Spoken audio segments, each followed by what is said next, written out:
Bismillahirrahmanirrahim. Assalamualaikum warahmatullahi wabarakatuh. Apa kabar hari ini nih anak-anak?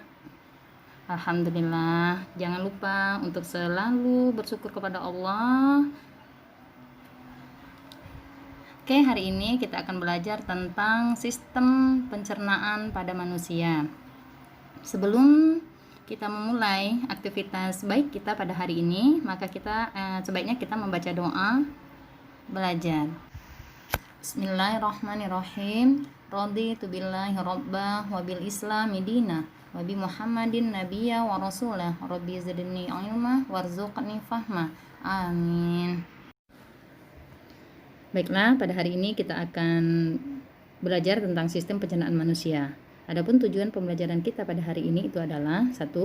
Dapat mengidentifikasi 3 jenis bahan dan zat makanan yang dibutuhkan oleh manusia. 2. Dapat menjelaskan 3 fungsi jenis-jenis zat makanan bagi manusia. 3. Dapat mencontohkan akibat dari kekurangan atau kelebihan bahan dan zat makanan. Dan yang keempat itu adalah dapat menganalisis 3 kandungan zat makanan kemasan dengan benar. Oke, baiklah anak-anak, mari kita sama-sama menyaksikan video pembelajaran berikut ini. Organ pencernaan terdiri dari 10 organ yang membentang sepanjang 9 meter dan mengandung lebih dari 20 sel khusus. Organ pencernaan makanan terdiri dari 1. Mulut, 2. Esofagus atau kerongkongan, 3. Liver atau hati, 4. Stomach atau lambung, 5. Gallbladder atau empedu, 6. Pankreas, 7. Usus halus, 8. Usus besar, dan terakhir itu adalah rektum atau poros usus. Proses makan dan minum dimulai dari mulut. Di dalam mulut, makanan itu akan dihancurkan oleh gigi dan kelenjar ludah yang menghasilkan air ludah dan enzim petialin. Enzim petialin berfungsi untuk menghancurkan makanan secara kimiawi. Selanjutnya, makanan masuk ke dalam kerongkongan yang menghasilkan gerak peristaltik. Gerak peristaltik adalah gerakan meremas-remas pada dinding kerongkongan. Selanjutnya, makanan itu masuk ke dalam lambung. Di dalam lambung terjadi pencernaan secara mekanik dan kimiawi. Secara mekanik itu adalah otot lambung mengaduk-aduk bolus, sementara secara kimiawi bolus tercampur dengan getah lambung. Getah lambung mengandung asam klorida, enzim pepsin, dan enzim renin. Asam klorida atau HCl itu berfungsi untuk mendirikan ruangan di dalam lambung bersifat asam, sehingga dapat membunuh kuman yang masuk bersama makanan. Enzim pektin akan menghidrolisis atau memecah protein menjadi pepton. Enzim renin mengendapkan protein kaisin yang terdapat di dalam susu. Setelah melalui proses pencernaan selama 2-4 jam di dalam lambung, pulus menjadi bahan kekuningan yang disebut dengan bubur kinus.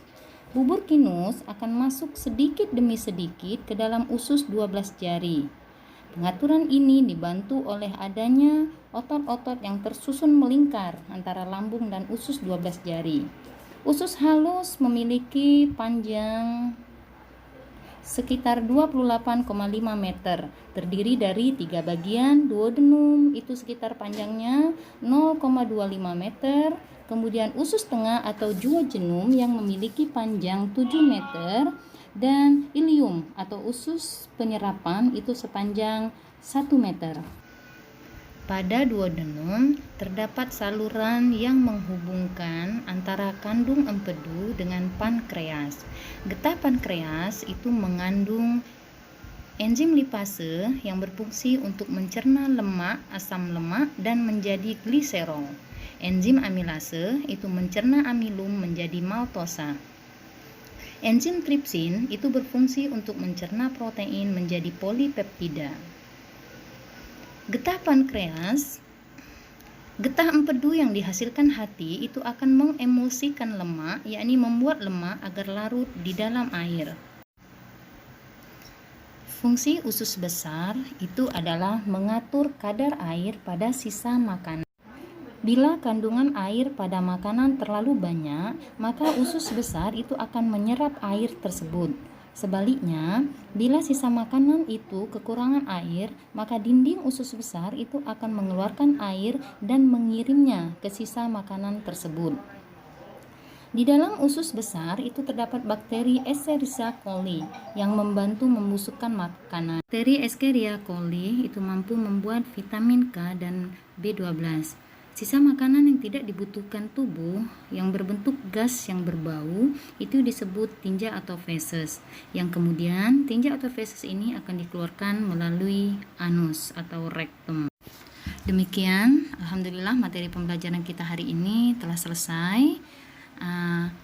Kesimpulan dari materi yang telah disampaikan itu bahwa organ pencernaan itu terdiri dari mulut, kerongkongan, lambung, lever, kandung empedu, usus halus, usus besar, dan rektum.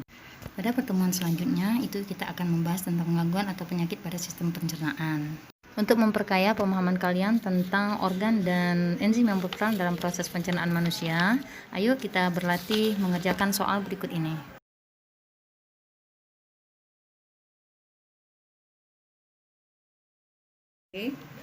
Demikianlah pembelajaran kita hari ini. Mari sama-sama kita melafazkan hamdalah, alhamdulillahirabbil alamin. Wassalamualaikum warahmatullahi wabarakatuh.